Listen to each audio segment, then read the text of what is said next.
This program is designed to provide general information with regards to the subject matters covered. This information is given with the understanding that neither the hosts, guests, sponsors, or station are engaged in rendering any specific and personal, medical, financial, legal, counseling, professional service, or any advice. You should seek the services of competent professionals before applying or trying any suggested ideas.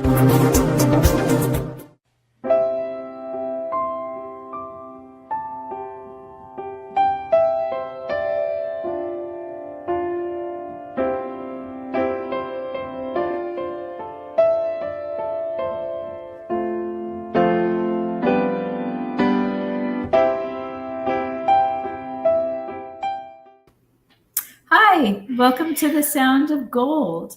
I'm glad you're here with us today. And if you've been with us before, you know, and if you're new to us, my show is basically focused on music, musicians, music teachers, music schools, and music venues. There is a lot of talent in our communities, and I am that voice to kind of shine the light on a lot of our community talent and bring them forth and share their talents with you. And I don't know if you're a musician, you know kind of what it takes. And if you're not a musician, or even if you're a new musician that you're stepping into this world of wanting to perform and meet like-minded musicians, it's a discipline. It's a discipline to practice. It's a discipline to advance. It's a discipline to just make it a continual part of your life. And it's a good thing. It becomes a lifestyle. And again, that is a good thing. I think anything we believe in, anything we commit to and we grow with just improves our daily lives and our daily attitudes, and just a greater appreciation for our existence as human beings. There's so much that we can do. And if you are a musician or stepping into that world, you are sharing your sound with us through an instrument or through your voice. Today, I have a special guest with me, and she is not only a friend, she is also in our local music community. She is a piano player, she is a singer, and I've seen her play out in bands, I've seen her play at open mic. And Ellen Vargas, I would love to share the stage with you. How are you today? I'm doing great. Thank you very much, and thank you for having me today.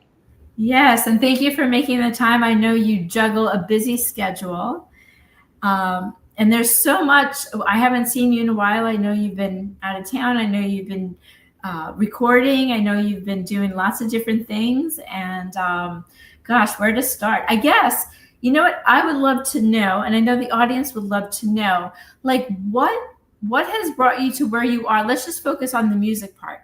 What has inspired you? Where did you start your journey when it came to playing piano and singing? Well, I started playing piano when I was very young. And usually when you're around 5 or 6, that's when you start piano lessons. So I started out with classical music.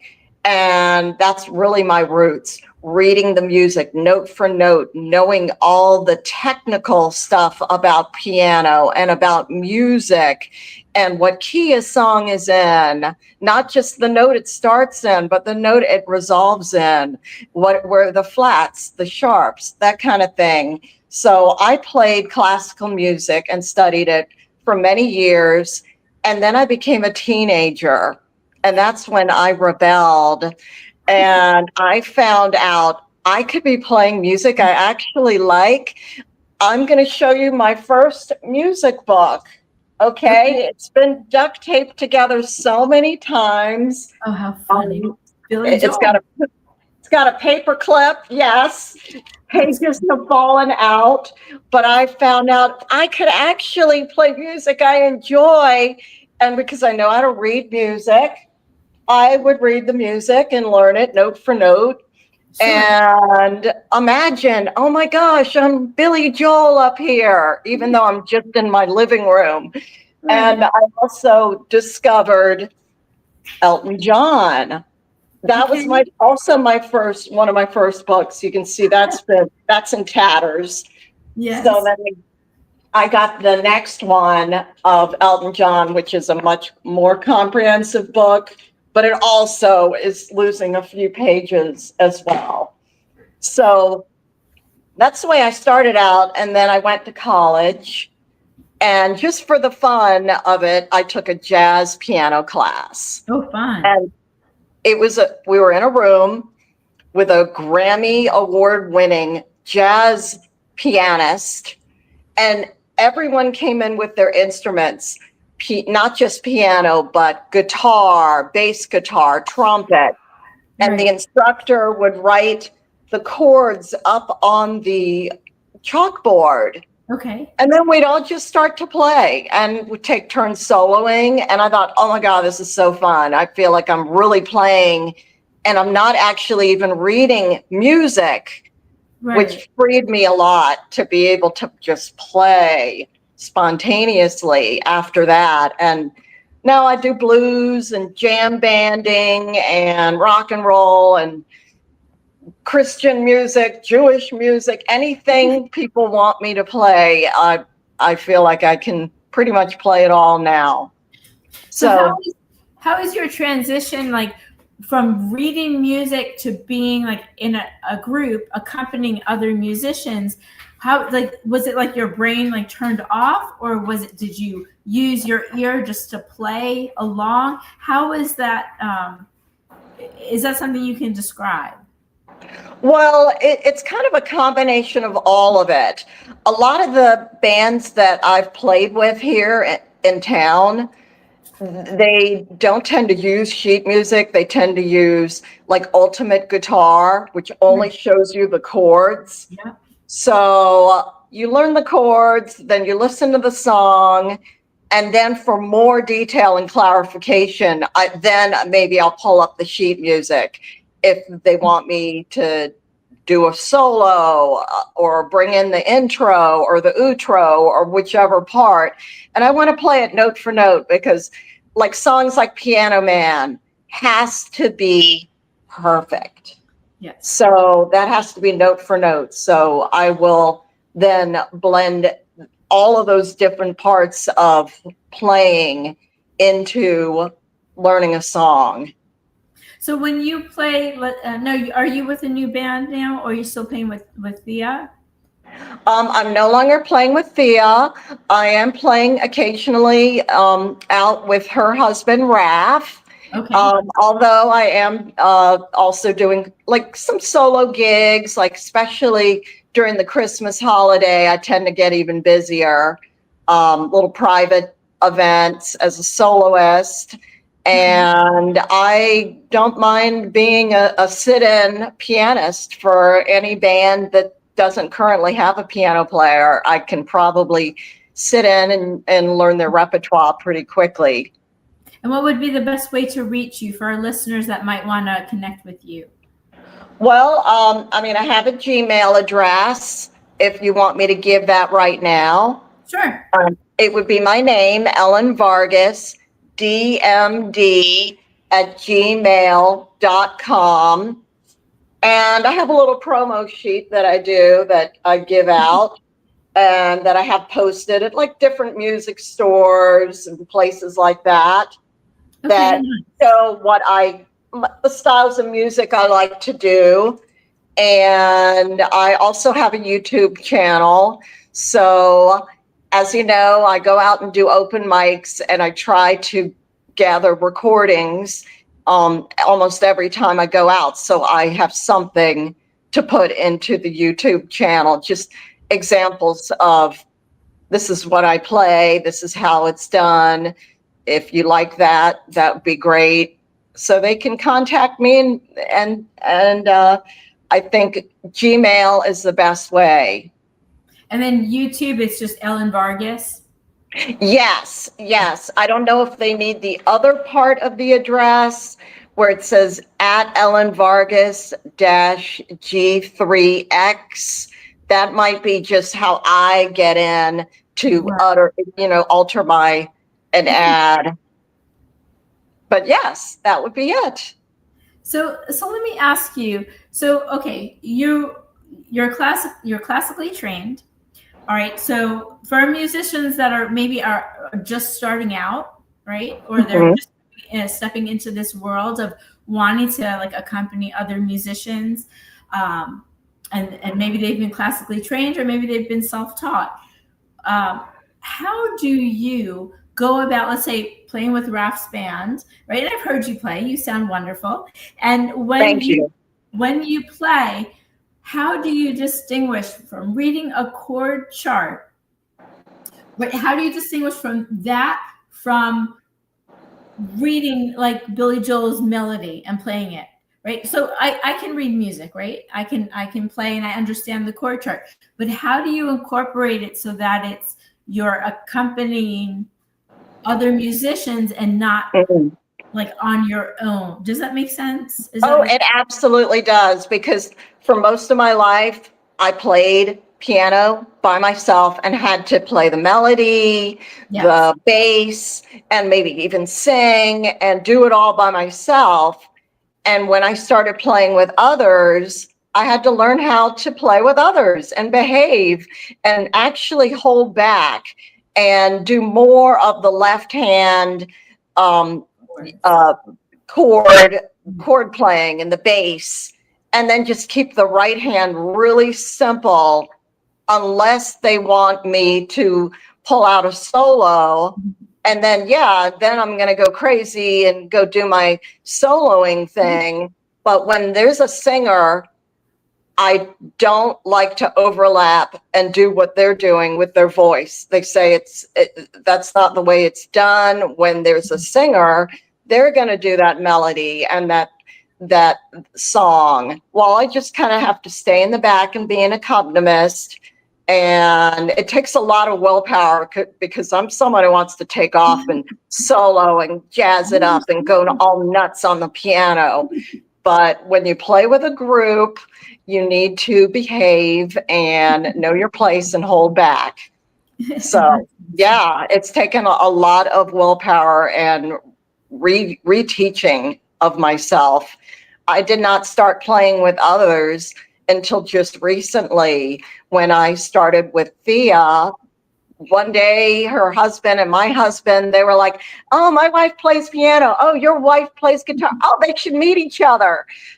I walked in her house, and from note one, I knew we were going to have a good time. First of all, she has this gorgeous Steinway. Yes, she does. And I sit at the piano. She had the same book on her piano that I had on my piano at that same moment. The Carole King Tapestry album. And I said, "Oh my God." And then a week later, we had a gig, and it never stopped from then on. So from then, at that moment, I had to learn how to play with other people, and hadn't done it ever in over 50 years, always just playing by myself. Right. So that's wonderful. And I yes, the Steinway she has is beautiful, because I played on it too. I know we're friends, right? But there's so much more. What I love about you, Ellen, is that there is so much depth to you. Like you're just not like your regular piano player. Like you have so much, like you're so intelligent. And you, wow, thank you. You, I know, work with your husband a little bit and help him, and you have kids, and then you have a life that that you keep going, and we're human, right? So wanting to share with the audience, like being a performer, it's not like you're like born into it. It takes a practice, it takes a work, it takes a focus, it takes a discipline. And last week, my guest was Tia, not Thea, and we spoke about this. And I know you listened to the show. Yes, I did. And it's so important to express, again, to the audience as well, that, it's not the struggle, it's a juggle, but it's knowing how to be disciplined and knowing how to juggle all the parts without losing pieces of it, or losing a ball here and there, or maybe they don't fit. But tell me a little bit, or tell us a little bit about like how that works for you. How do you get in practice time? How do you make it work, like with everything else you have going on in your life? Well, you have to prioritize certain things. You have to get your work done. And then you can have your fun time, which is actually work, playing piano and learning songs. But for me, that's also my fun time. And sometimes the first thing I do when I wake up in the morning, when everyone's left for school and work, and I have about a half an hour alone where no one is telling me, put on your headphones or go in another room or stop or whatever, that's when I'll get out some practice, really good practicing, where I'll work on a few solos and arpeggios I've been wanting to get just right. And then I will also find time, usually in the afternoon or the evening, and it's not a lot of time every day, but at least to touch the piano a little bit here and there. And then as I get closer to a show, it's like, okay, y'all need to give me my space, because I got to be able to pull this stuff off. So I need to actually really practice this. But yes, I need to also do things with my family. My son, he does cross country and Boy Scouts. And my husband, I work with him now in his practice. And I'm also in a running club. I'm in Fun Runners, and I enjoy that as well. And it's just all part of my therapy, the piano, the running. But yeah, you've got to grab those moments. If it's like at the end of the day and everyone has gone to bed, again, that's a good time where I can practice at my private piano. I have a separate room where I'm set up with headphones, and I can play quietly and no one has to hear me. I'm not bothering anyone. I'm not taking anything away from anyone. I am working something out and I'm getting it done. Awesome. Yeah. So when you're Ralph's band, I haven't seen in a while. We have different schedules. So sometimes Thea's always texting me, but we can't always get out to listen to you guys. When you have practice time, like do you wait up and let's say closer to a show date, or do you guys get together and practice every week? We usually get together about once a week, and we go over potential songs that we work through. And if they sound really good, it's like, okay, this is going to be on the set when we get something scheduled. And we just try to keep up the practice and the working on those songs that we want to perform together. And so usually it's a weekly practice session. And actually tomorrow night, we don't really have a practice session planned for this week because we're so busy this week. But tomorrow night, our running club is having a party, and they asked me to bring the piano, and I told Raph to bring his guitar. So I said, look, this might be as much of a practice session as we get this week. So let's just try to entertain the runners, and we'll all be sweaty and having fun and hopefully enjoying some music. Yeah. No, you recently, when we were texting last week or recently, you had said you recently recorded over at Echo Studios. Yes. I have a friend, a lovely friend who has a beautiful voice, and she's a Christian songwriter, and she sings and writes music, singer-songwriter, and all of her music is very religious, but at the same time, it's also really enjoyable to listen to. But she had a song that she wrote about a year ago because Hanukkah, which is my holiday, and Christmas, which was her holiday, fell on the same day. Okay. And she wanted to include a Jewish voice with her on her recording. So I'm not even playing piano. I Okay. am just singing. We're both singing together about the unity and the fact that our holidays could come together like that, and we can all celebrate at once. And that song was just finished and finalized about a week ago at Echo Studios, and it will be released at right before the holiday season, I think on November 20th, on all music platforms. Wonderful. And it's just a fun song about Christmas and Hanukkah, and the fact that all the characters, the prophets being Jewish, and then the Christian faith, and all of them coming together. So it'll be something people can listen to and enjoy this holiday season. Oh, wonderful. I can't wait to listen to it. Will it be available on YouTube as well, or are you going to post it on Facebook? It'll be on Spotify. I think it'll be on Apple Radio. I know at least the major venues. So I should find out more details on that. But I know at least Apple Radio and Spotify. And Okay. my friend, her name is Leslie Reed, and she has album upon album. She's been recording for over 20 years at Echo and has lots of music.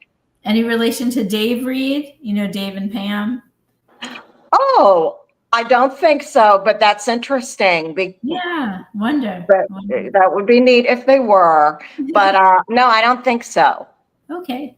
I don't know. So answer for me. When you, as a band, are you in, is it up to you to find the venues, or does Ralph just say, hey, we have a gig at, let's say, Rusty Hook, and you show up? Or are you a part of the venues? Well, You're connecting to venues. I do leave it more to others when it comes to those kind of venues, because I know, like in Raf's case, because I've been working with him a little more, he just seems to know people at these venues more than I do. And I'm more into getting private parties because I'm in the community here as someone who tends to meet people, just family members and people that I run into that say, hey, I'm having a party. I'd really like to have some piano music or a small duo or a trio or a quartet.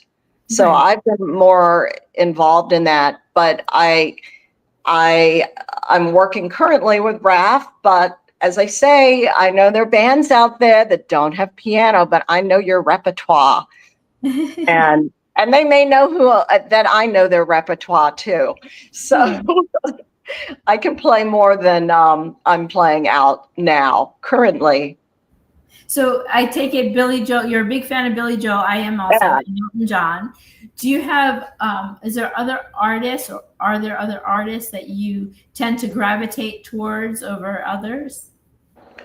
Well, I've been working a little more on Steely Dan, which again, for me is right up my alley with all the jazz sevenths they put in their songs. And I like to, again, play it note for note and get all those little fun little piano parts put in that I think make it a song. And I also like Stevie Wonder. And his music is really complicated because he always likes to put a key change in almost every song. And that's what makes his music so dynamic and exciting. So I enjoy that too. So when you're not at home playing or not at a show on your own, and you're playing chord charts, and you said it is kind of difficult because you have to remove yourself from playing the melody. And I understand. I completely understand. But how do you, or maybe it's not, I'm not asking it the right way. Are you playing chord charts and kind of disconnecting from the melody to allow the vocalist to like pick up where you're not, because when you play or when I break it down to my students, it's about phonics, right? You're playing by the words or how the words are phonically spelled. But as an accompanist, you're not playing that melody. You're giving it to the vocalist. And maybe you already answered this earlier, but again, not only for me, but for our audience, when you're being an accompanist, you have to kind of hold back your own everything and just, I guess you did kind of answer it. It's just a matter of standing back and letting others step in. Well, I think the key to being a good band member and a teammate is knowing when to hold back. I love that. It's like if you're playing on a sports team and you're hogging the ball and you don't let anyone else hold it. You've got to know when to pass it and when to stay to your position and accompany the others and allow their instruments to sound great and shine. And after a while, if you're soloing and they're soloing and everyone's soloing, it actually sounds muddy. It sounds horrible. It just isn't good. So sometimes the best accompanist is the one that plays the least and knows when not to play. Right. I love that. That's where the willpower comes in. So for our listeners, I love that. That's all such great advice.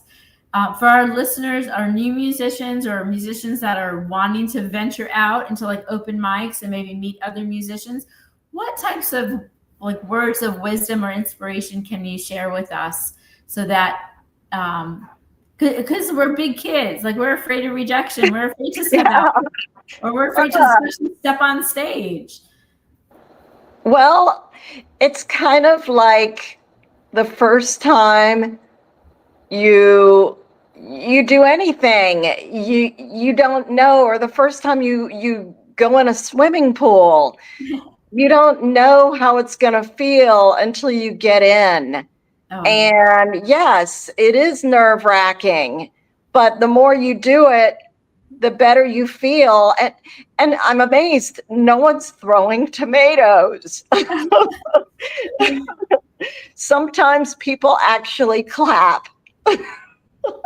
So somebody, I don't know who said it, but somebody once said, somebody commented, "Oh, they're not throwing tomatoes," and somebody commented, "Groceries have gotten the price of groceries have gotten." Yeah, well, that's okay. Well, then I understand that. But I mean, the greatest gift is when I'm playing a song and all of a sudden I look over and I hear the whole audience singing with me, and I'm like, "Oh my God, they really like this. I can't believe it. Wow." So that's my greatest joy, when you never know when it's going to happen. Because sometimes you play a song at like Angelo's and everyone's singing along, and then you go somewhere else and it's like you barely hear a peep. You're like, "Oh, whoa, what happened? No one liked it here?" What was that? I said, yeah, where did everybody go? Are they still here? Yeah, like you never know how a song is going to hit people. And sometimes it really does. Like I was playing a song by Billy Joel, and surprise, and it was called Captain Jack. Oh, that's such a once I started playing it, there was a guy sitting there who said, "I'm from Philadelphia. I love that song." And I'm like, "Oh, okay." And then the host, he says to me, "No one's ever played that song at an open mic." Oh. So you never know. I don't know. Am I funny only to myself? Yeah. You are funny. Oh, okay. You are funny. So okay. We have like a minute or two left, or a couple minutes left. Are there any, well, we're in a music community, and I've shared this many of times, and I believe you will stand with me in this. once you step out into the music community, especially if you're new at this, like it's like, to me, like you're my extended family. Like all of us musicians are like out there to play and express ourselves musically, because it's a gift we give ourselves, as a gift of expression we can share with our audience. And yeah, I think, again, focusing on our listeners today, or whoever listens on whatever day this is, for our listeners out there, what are your comments on that, since we have like a minute left, about stepping into meeting new groups of people in the music world? Well, I mean, it is like meeting a whole new family. Because I know when I go to open mic nights, everyone is, hey, sit with me, or giving me a hug, or a little smooch on the cheek, or, just a lot of warmth and affection and friendship. And it just is like a family. Everyone's happy to see people and find out, so what are you going to play? Everyone's curious to know. And it really is great. And it's part of like just being social and outgoing. I had my mom visiting one time, and we went out for an open mic, and I performed, and a whole bunch of other people performed, of course. And I said to my mom, what would you be doing on a Monday night if you were not here doing this at home? Because she lives somewhere else. She said, oh, I'd probably be on the couch watching TV alone. Aww. And, it's just that people need to look for social outlets. There's so many different ways to be social and interact with people and get out of their house and make new connections.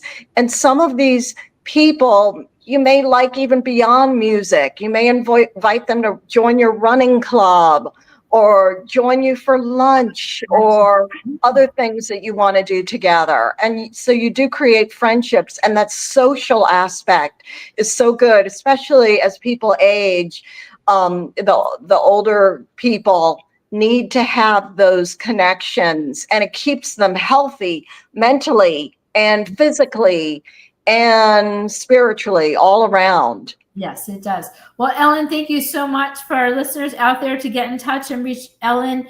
Ellen Vargas is on Facebook, and Ellen Vargas is dmd@gmail.com. Mm-hmm.